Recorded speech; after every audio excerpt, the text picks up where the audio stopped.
哎，大家伙早喽！4月17号，星期四了，今天第4个训练日。这4天挺厉害的。第一天35公里的健加速，第二天轻松跑，昨天是强度课，而且跑的还不少。这3天已经35公里、15公里，这是50公里，再加昨天21公里，已经71公里了。今天要轻松跑，明天休息，后天轻松跑。也可能是明天轻松跑，后天休息，然后周日是一个70公里的长距离的训练赛。所以这2天稍微减一点。今天咱们回评论，为什么在这儿开拍了呢？2个事儿，一个事儿特别逗，咱看一个弹幕，小伙伴说你这背景好假呀，就好像说我这是合成的似的，我这不是合成的，这就是我们家楼下，那怎么开我车来了，对吧？哎呀，没办法，现在这个互联网环境有时候就这样。然后还有就是这2天穿这双袜子，我也觉得这挺贵的，就那个飞雀，对吧？它这是这样的，能到这儿。这是我穿过的最贵的一双袜子了。之前穿过的最贵的袜子是几年前那个 Nike 那个矮腰的那个叫 Race Day， 那个当时在三里屯 Nike 买好像110。试试看。这双那天那35公里穿的它，但是到这边这2年我开始习惯穿五指袜了。我觉得五指袜，因为我跟大家分享过很多次，有的时候我跑马拉松或者跑长距离跑，有时候比较怎么说状态不好的时候，有时候故意有点较劲，就是下意识的，你这大拇指跟食指，就脚的大拇指跟食指中间会磨。所以现在我的比赛应该也还是穿五指袜，但是不管怎么说，给大家试试看。走，咱们出发了。要先跟大家预告一下，明天开始到8月18号有这么长时间是今年神户马拉松报名的时间。今年还是海外选手不抽签，而且名额应该很充足，大家不用很着急，可以先调查一下。今年神户马拉松是第30周年，应该是挺热闹的，而且今年改了赛道，没有最后特虐那个桥了。如果天气好，可能会是个出成绩的地方。最后的终点改在了神户塔下，应该也挺美的，在海边，而且这一段路很多地方都是在海边，而且最后还能看到那个跨海大桥。所以关于报名的事情，还有神户马拉松的早餐跑之后，比赛后有可能会在大阪有这种放松跑的活动，都会陆续跟大家公布，大家可以先去官网看一下。比赛日期应该是11月16号。那咱们就开始回复各位的评论和弹幕，看看有没有您的。这位小伙伴说，手表测得的乳酸阈值是5分钟每公里，然后听人说得多跑1区，多跑有氧，但是一跑1区发现只有8分以外，问我这样对不对？其实就是运动科学这事儿。你看，我从来不跟大家说我这是科学，因为我觉得因人而异，因阶段而异，甚至还跟人的性格有关系。不过不同阶段做不同的事情，这个是无可厚非的，是对的。就是您刚开始跑步的时候，很多小伙伴说什么降心率啊，各种啊，说听人家说慢慢跑对这些有帮助。有些小伙伴回复的特别对，就是这种东西你没有对照组，你不能说同样一个状态，我选择慢跑1年还是选择快跑1年做对比，对吧？这么说你怎么跑都有用，你快走都有用，只能说用处大还是小。我还是我那观点，对于还没跑起来的小伙伴，新手，只要您身体健康，不是超大体重，甚至就算是超大体重，我那时候就是超大体重开始跑步的，你都试试，让自己觉得难一点，让自己觉得累一点，就这么个道理，其实特别简单啊。咱们先不谈说谁的科学和谁的理论，咱就说一个最基本的道理，身体锻炼是不是让身体承担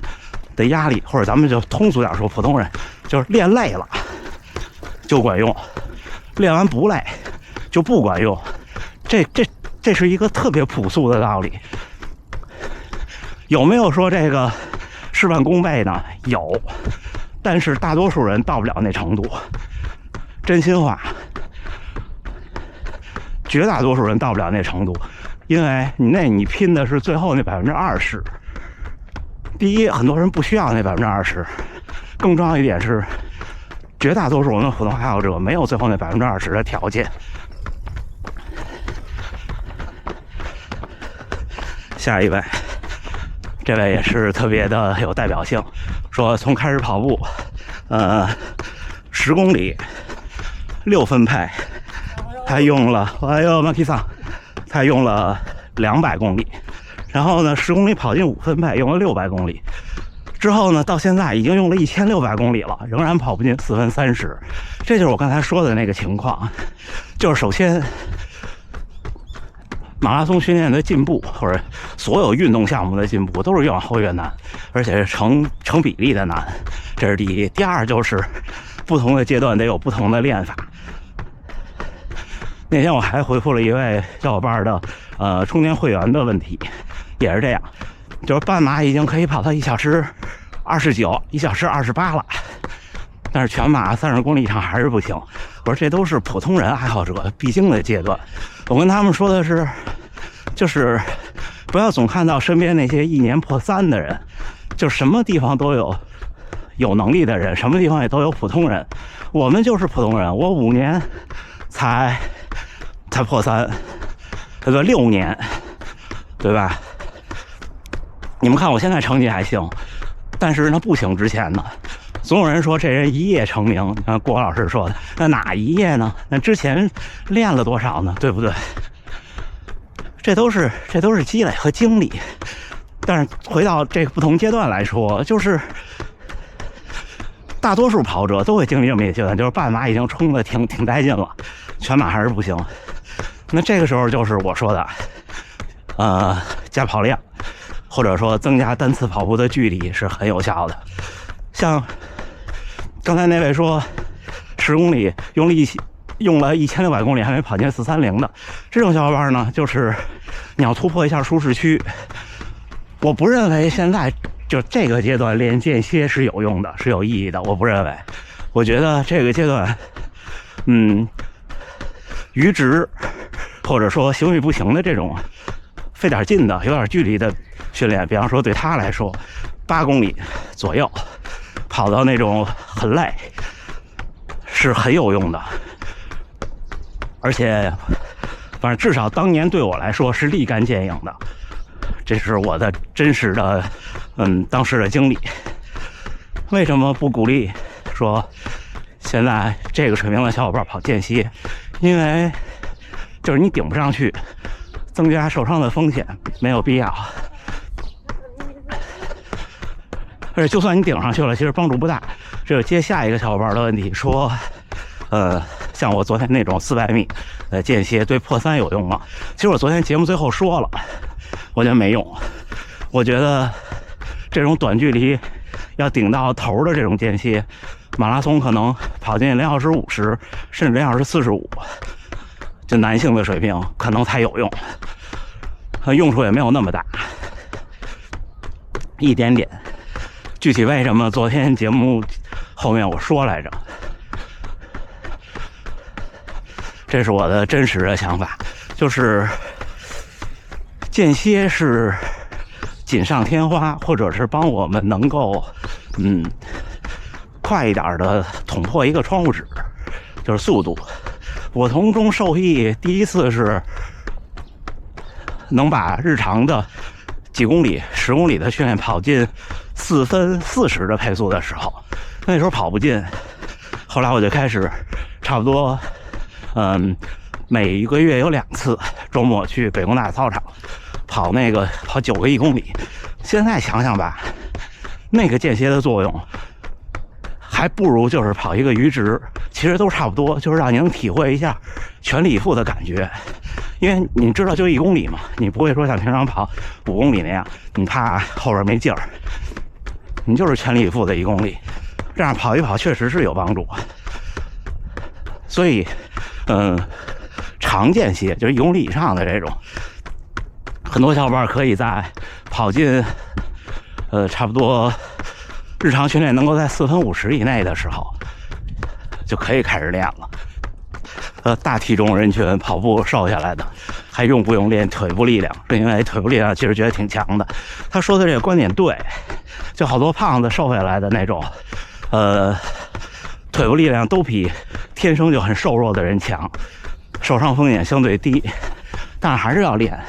就是我也练，我觉得我腿部力量还可以，但是跑步需要的腿部力量和怎么说和胖的时候积累那个还是有差别。像我昨天下午还做了腿部力量的训练，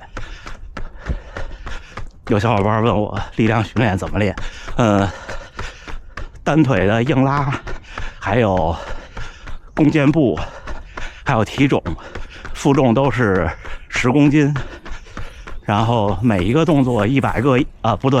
那个硬拉和弓箭步都是50个一组，做3组，体重是100个一组，做3组，然后这3组之间那2个空隙各做几十个俯卧撑，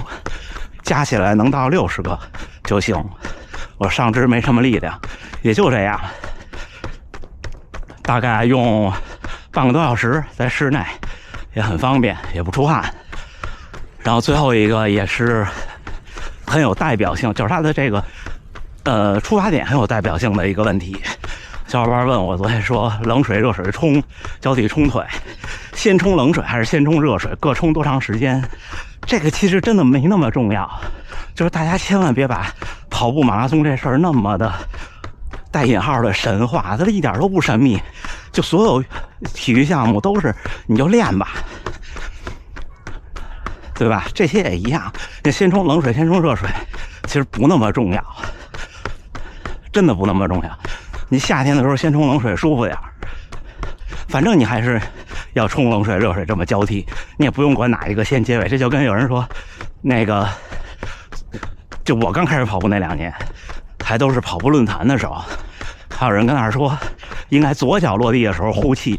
我说这跑步跑多累呀，就真的没有任何必要，冲多长时间也没有任何必要，就舒服了为止就好了，就千万别过度神话这个事儿。我跟大家说的也都是我的经历，有的可能是经验，我从来不说我这是科学，因为所有训练都是得吃苦的。好些打着科学旗号让你说能不吃苦就达到效果的，你说有成功的人吗？有，那个叫幸存者偏差。有的人1年就破3了，那是因为可能各方面的原因综合到他一个人身体上。但是大多数时候运动项目，尤其是这种技巧性少的耐力运动项目，它都是一分耕耘一分收获，